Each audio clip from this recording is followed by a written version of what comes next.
নমস্কার, শান্তনু হাজরা বলছি। দিলীপ ঘোষ বাংলার রাজনৈতিক ইতিহাসে একটা উজ্জ্বল নক্ষত্র। এই এই কয়েকদিন আগে দিলীপ ঘোষ বলেছিলেন যে উনি মন্ত্রী হতে চান। সেই জন্যই এত রাজনীতি করা, এত বড় বড় ডায়লগ দেওয়া, হাসির কথা বলা।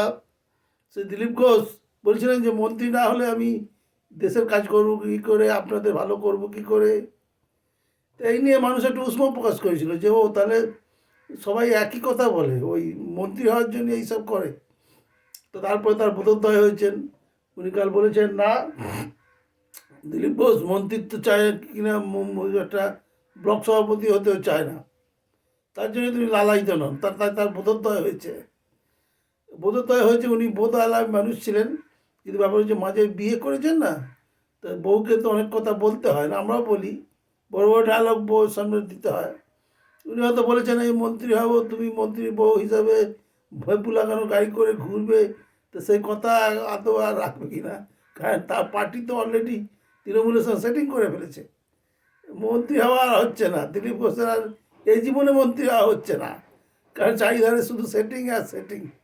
যে হারে ডিজে বাজাচ্ছে অভিষেক বন্দ্যোপাধ্যায়ের কথায়, হ্যাঁ, ও তৃণমূলে বিজেপিতে, বঙ্গ বিজেপিতে কেউ আর থাকবে কিনা সন্দেহ।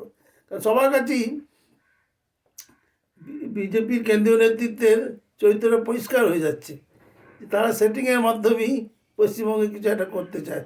যেমনি গান্ধীজি লর্ড ভাইসরয়ের সঙ্গে সেটিং করে ভারতের স্বাধীনতা নিয়েছিল, সেই রকম এই দিলীপ ঘোষও বুঝতে পেরেছেন যে কেন্দ্রীয় বিজেপি একটা মমতার সঙ্গে সেটিং করেছে, এবং মমতা যতদিন বাঁচবে ততদিন প্রধানমন্ত্রী থাকবে, তারপরে অভিষেকের জায়গায় যদি কেউ থাকে, ওই শুভেন্দু, এরা প্রধান মুখ্যমন্ত্রী হবে।